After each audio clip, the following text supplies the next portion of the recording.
الحمدللہ وحدہ والصلاة والسلام علی من لا نبی بعدہ۔ اللہ تعالیٰ نے اپنے نبی حضرت محمد مصطفیٰ صلی اللہ علیہ وسلم کو اس دنیا کے لیے رحمت بنا کر بھیجا ہے۔ قرآن میں اللہ تعالیٰ فرماتے ہیں وَمَا أَرْسَلْنَاكَ إِلَّا رَحْمَةً لِلْعَالَمِينَ، ہم نے آپ کو تمام جہانوں کے لیے رحمت بنا کر بھیجا ہے۔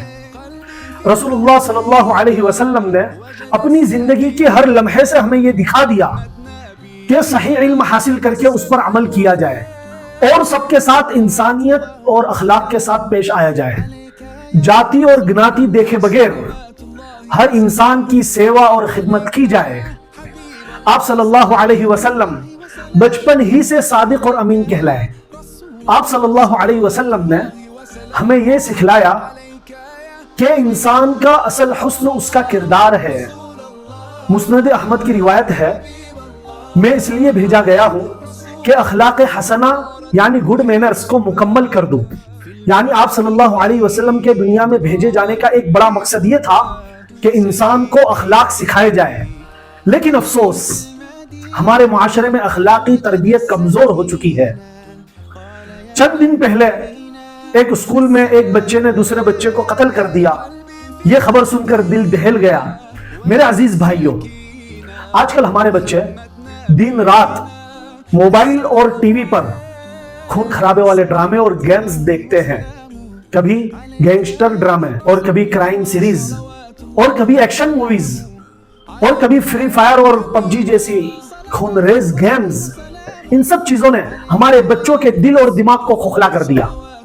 رحمت للعالمین نے تو ہمیں نرمی، رحم اور محبت سکھائی، اور یہ خونی کھیل اور خونی ڈرامے بچوں کو لڑائی، جھگڑے اور قتل کے راستے پہ ڈال رہے ہیں۔ اس کا نتیجہ یہ ہے کہ اسکول کے اندر بھی بچے ایک دوسرے پر ہاتھ اٹھا لیتے ہیں اور آپے سے باہر ہو جاتے ہیں اور کبھی جان تک لے لیتے ہیں۔ اللہ تعالیٰ قرآن میں فرماتے ہیں من قتل نفسا بغیر نفس او فساد فی الارض فکأنما قتل الناس جمیعا، جس نے ایک جان کو ناحق قتل کیا گویا کہ اس نے پوری دنیا کی انسانیت کو قتل کر دیا۔ یہ واقعہ ہمیں یاد دلاتا ہے کہ اسکول کی تعلیم کے ساتھ گھر کی تربیت بھی کتنی ضروری ہے۔ اگر ماں باپ بچوں کو اسلامی اخلاق، محبت اور لوگوں کی سیوا کرنے کا جذبہ نہ دے تو محض دنیاوی پڑھائی لکھائی ان کو کامیاب انسان نہیں بنا سکتی۔ ہمارے بچوں کو ڈاکٹر، انجینئر اور آفیسر بنانے کے ساتھ ساتھ انہیں انسان بنانا ہے۔ یاد رکھو، تعلیم اور خدمت اگر اخلاقیات کے ساتھ نہ ہو تو انسان ادھورا ہے۔ اصل علم اور خدمت وہ ہے جو دل کو نرم اور کردار کو روشن کر دے۔ ڈگریاں اور عہدے انسان کو بڑا نہیں بناتے، اخلاق اور لوگوں کی سیوا کرنا انسان کو عظیم بناتے ہیں۔ اس لیے ہم سب کے مل کر اپنے بچوں کی تربیت کرنی ہوگی اور انہیں قرآن اور حدیث اور سیرت النبی سے جوڑنا ہوگا۔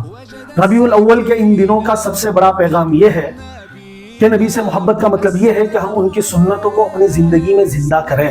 ہم اللہ سے دعا کرتے ہیں کہ وہ ہمیں اور ہمارے بچوں کو نبی کریم صلی اللہ علیہ وسلم کی سنتوں پر چلنے والا بنائیں، ہمارے بچوں کو قرآن، حدیث، اخلاق اور خدمت کی روشنی سے اللہ رب العزت منور فرمائے، اور ہمارے پیارے وطن ہندوستان کو امن اور سلامتی کا گہوارہ بنائے اور بھائی چارہ قائم رہے۔ ہم ایسی اللہ سے دعا کرتے ہیں۔ السلام علیکم ورحمۃ اللہ وبرکاتہ۔